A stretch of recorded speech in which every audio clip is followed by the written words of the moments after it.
여러분 안녕하세요. 공인중개사 배아영입니다. 오늘의 물건은 정말 귀한 물건이 나왔는데요.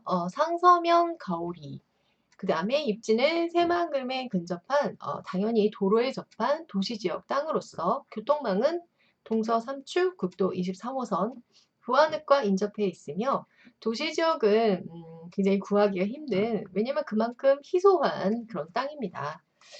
그래서 오늘 이제 제가 전략적으로 왜 새만금의 땅을 투자를 해야 하는지 제가 하나하나 배경부터 한번 설명을 해보도록 하겠습니다. 자, 일단 기사를 보면 정부가 한눈판 사이에 땅값이 올랐다. 그래서 저는 이거를 이제 풍선 효과라고 보는데요. 문재인 정부가 주택값의 규제가 너무 주택을 너무 규제하다 보니까 풍선 효과로서 땅값이 올라가는 그런 현상이 벌어졌습니다. 그래서 요즘 이제 과천의 땅값이 많이 오른 거 아시죠? 그래서 최근 뉴스에서는 뭐 아이유가 뭐 투기를 했다. 그래서 뭐 청와대 청원까지 들어갔다. 근데 제가 보기에는 전혀 투기가 아니었는데 참 사람들은 이제 토지에 대한 오해와 어떤 그런 편견들이 참 많은 것 같습니다. 과천시 이제 GTX가 이쪽을 이제 하기 때문에 그래서 이제 기대 가치로 이제 땅값이 오르다 보니까 개발 제한 구역 내에 있는 개발 제한 구역이라는 거는 이제 정부가 이제 규제를 하는 땅인데도 평당 400에서 800. 그다음에 주거 지역은 당연히 이제 집가가 높은 곳이죠. 이쪽은 평당 3,300만 원까지 이렇게 집가 상승이 일어났고요. 그다음에 최근 땅가 상승이 심상치 않습니다. 그래서 토지 매매 가격이 뭐 10년 만에 최대폭으로 폭등했다고 하는데 지난 우리 대한민국 역사 50년간 땅값은 여러분 몇 배가 올랐을 것 같으세요? 3,000배 이상 올랐어요. 그래서 산수를 해보면 한 해당 60배가 올랐다고 이제 평균적으로 볼 수 있을 것 같아요. 좀 믿기지 않은 숫자죠. 3,000배가 올랐습니다. 그 다음에 이제 최근에 땅가 상승률 3년째 집값을 이제 상승률을 추월하고 있다. 뭐 이렇게 땅값이 오히려 집값보다 더 높게 상승하고 있다. 그 다음에 용도 지역이 지목은 토지의 지목 이 정도는 좀 알아두셔야 될 것 같아요. 지목은 토지의 현재 상태. 그 다음에 용도 지역이라는 것은 토지의 미래 가치를 나타내는 거기 때문에 솔직히 지목은 별 의미가 없어요. 그래서 용도 지역이 의미가 굉장히 있는 거고요. 자, 용도 지역에 뭐 도간, 농자, 그 도시 지역엔 주상공로, 그래서 주거 지역, 상업 지역 땅이 제일 핫한 땅인 건 아실 거예요. 네, 공업 지역에서도 준공업 지역은 이제 거의 이제 상업지와 비슷한 역할을 할 수 있는 그런 땅이죠. 준공업지는 음, 상가도 올릴 수 있는 그러니까 영등포의 타임스퀘어 정도 생각하시면 될 것 같습니다. 그래서 용도 지역에 주상 공로 이렇게 있고요. 자, 땅값 중에서도 특히 주거 지역 땅가 상승률이 굉장히 투자 가치가 높기 때문에 당연히 이렇게 높게 나오고 있습니다. 그 다음에 땅가 상승은 계속 될 것 같습니다. 그래서 현재 시장은 혁신도시 세종시 등으로 토지 개발 수요가 넘쳤던 노무현 정권 시절하고 거의 이제 좀 비슷한 게 이제 그런 현상이 일어나고 있어요. 그 다음에 땅값 상승률은 이제 그때까지 그 당시만큼 이제 올라간 상태입니다. 그 다음에 그 문재인 정부가 이제 주택 규제를 굉장히 많이 하고 있기 때문에 풍선 효과로서 한쪽을 잡으니까 다른 한쪽이 이제 부풀어지는 효과. 그래서 또 이제 정부가 또 희한하게 이 땅값이 오를 만한 정책을 하고 있죠. 그래서 뭐 지방 분권화를 위해서 SOC 사업, Social Overdue Capital에서 사회 간접 자본 대표적으로 이제 교통망을 생각하시면 될 것 같아요. 이렇게 그 다음에 이제 대표적으로 또 새만금은 국가에서 밀고 있는 국책 사업이 되는 거죠. 그래서 그 부분의 지가도 올라가고 있죠. 그 다음에 이제 저희가 토지를 분양하다 보면 굉장히 오해를 많이 받고 있습니다.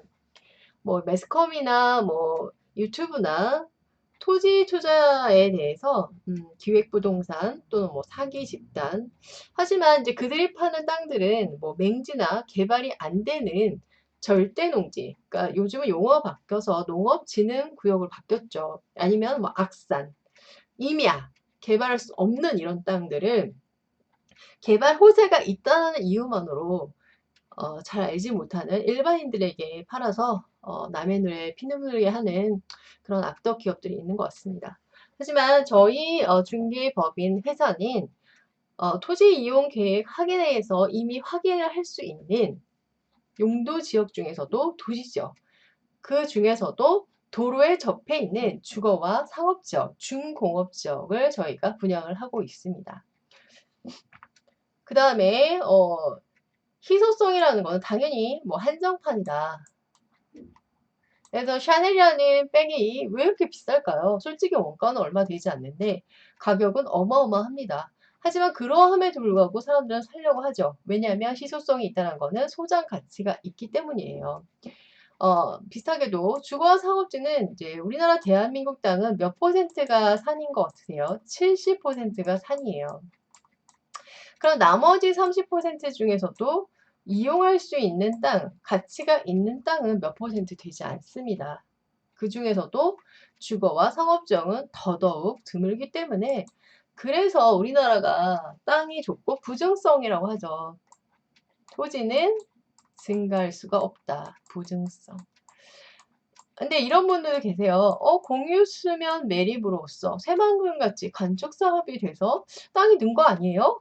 아닙니다. 예외가 없어요. 그렇게 공유수면 매립으로 지어진 땅은 국가 소유가 됩니다. 부증성의 예외는 없어요.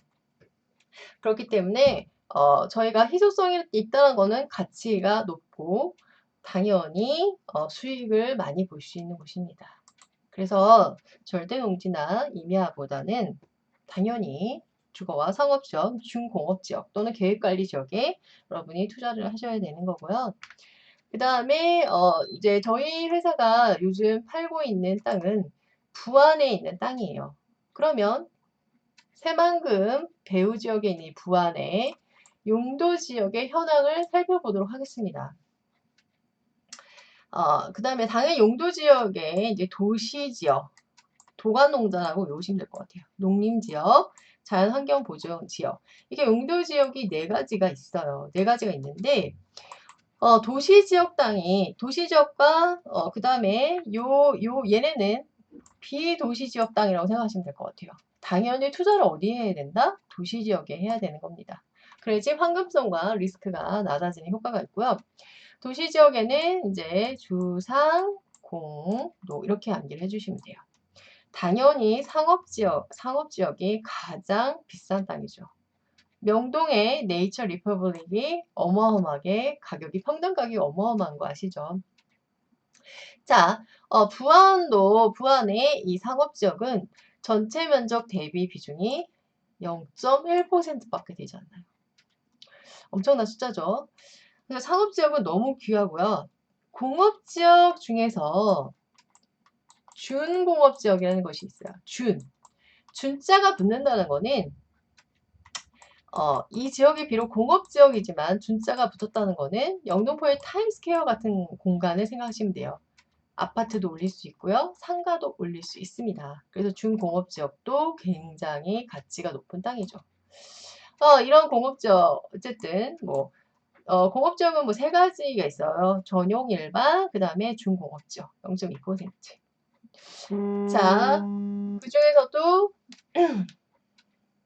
녹지 지역이 있습니다. 자, 잠시만요. 저 녹화 중입니다. 네, 녹화 중입니다.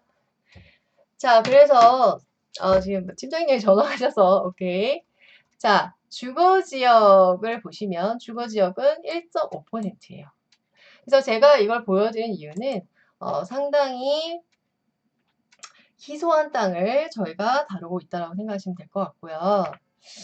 자, 그 다음에 새만금의 투자 핵심 포인트는 문재인 정부의 전폭적인 지원을 받는 국책사업입니다. 국책사업이라는 거는 국가가 책임을 지는 사업이라는 거예요. 그럼 당연히 모든 투자에는 리스크가 있어요. 리스크가 이제 위험 부담인 거 알고 계시죠? 그래서 리스크가 뭐 민간 개발보다는 훨씬 더 적겠죠. 그렇게 생각하시면 될 것 같고요. 그 다음에 이제 새만금에 관련된 뉴스를 한번 살펴보도록 하겠습니다. 2017년 5월에 문재인 대통령이 첫 국책사업 방문지는 새만금이었고요. 그 다음에 뭐라고 전북이 솔직히 우리나라 역사상 좀 개발이 많이 안 된 그런 땅이었어요. 쌀 생산을 하는 그런 농지가 많은 지역이기도 했지만 어떤 그 정치적인 이유로도 개발이 많이 덜 되었던 곳입니다. 그래서 뭐 전북에 친구가 돼 있다. 새만금을 직접 챙기겠다. 이렇게 얘기를 했고요. 그 다음에 문재인 대통령이 새만금 개발을 청와대에서 직접 우리가 다룰 것이다. 이렇게 얘기를 했고 그 다음에 이제 저희가 크게 생각하고 있는 2020년 세계 잼버리 요거를 이제 지시를 했습니다. 지금은 이제 세계화된 시기이기 때문에 이 세계적인 이슈에 따라서 이거의 효과를 받는 그런 경제적 혜택이 굉장히 많기 때문에 2023년 세계 잼버리 기억해 두시면 좋을 것 같고요. 그 다음에 왜냐면 전 세계에서 오는 거기 때문에 교통망이 편해야 되겠죠. 그래서 잼버리 유치 위한 새만금 인프라 구축을 약속을 했어요. 인프라는 거는 인프라스트럭처에서 사회 기반 시설 정도. 그래서 대표적인 거는 교통망 뭐 이렇게 생각하시면 될 것 같습니다. 그 다음에 2017년 7호는 새만금 사업은 100대 국정과제 포함을 확정을 했기 때문에 그리고 또 새만금 개발청장의 이제 전북 출신이 임명돼서 자기 로컬이기 때문에 좀 더 정확한 정보를 가지고 접할 수 있을 것 같고요. 그 다음에 17년 8호는 잼버리의 새만금 유치. 그래서 전국이 1198억 원, 전북에서 755억 원. 이런 생산 유발 효과를 가질 수 있을 거라고 보고 있습니다. 그 다음에 2017년 12월 이총리 새만금 개발청을 또 세종시에서 이제 이동을 했어요. 새만금으로. 그 다음에 3조 원 규모 새마을금 개발공사가 설립이 되어 있고 이거는 정부가 개발을 주도하는 것입니다. 그래서 내용이 참 많아요. 혁신도시 시즌2로서 새만금을 혁신성장 거점으로 잡고 있고 그 다음에 문 대통령이 이제 굉장히 이 새만금에 지금 조금 포커스를 많이 두고 있다라고 보시면 될 것 같습니다. 자, 그 다음에 문 대통령이 전북 지역 경제가 어렵기 때문에 공사의 속도라는 것은 상당히 중요하죠. 자기가 투자한 땅의 가치가 주변의 개발 속도에 따라가기 때문에 속도가 높아지면 당연히 황금성 투자 기간도 굉장히 짧아질 수 있기 때문이죠.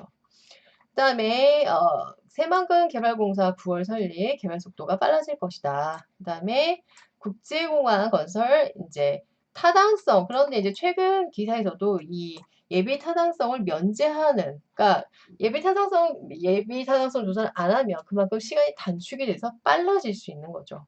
그래서 좀 빨라질 수 있다 이렇게 되는 거고 그 다음에 18년, 작년이죠. 그래서 한국과 중국의 산업협력단지를 이제 중국의 기업이 유치를 했고요. 새맑은 개발공사, 또 신재생에너지. 그 다음에 최대 리조트, 싱가포르의 마리나 베이스 호텔을 생각하셔도 될 것 같습니다. 그 다음에 더 보시면요. 그 다음에 10월에 공식 업무가 돌입을 했고요. 재생에너지 이거 비전 선포식을 했고 어쨌든 이런 정책과 국가기관에서 굉장히 많이 신경 쓰는 곳이기 때문에 당연히 투자 가치가 높을 수밖에 없는 곳입니다. 새만금 국제공항 기본 설계비가 25억 원 예산 소위 통과했고요. 대규모 국립 수목원을 또 이렇게 조성할 거라고 이제 발표를 했습니다. 그래서 새만금 기본 계획을 이제 저희가 알아봤고요. 내용이 길기 때문에 2부에서 오늘 물건을 설명해 드리겠습니다.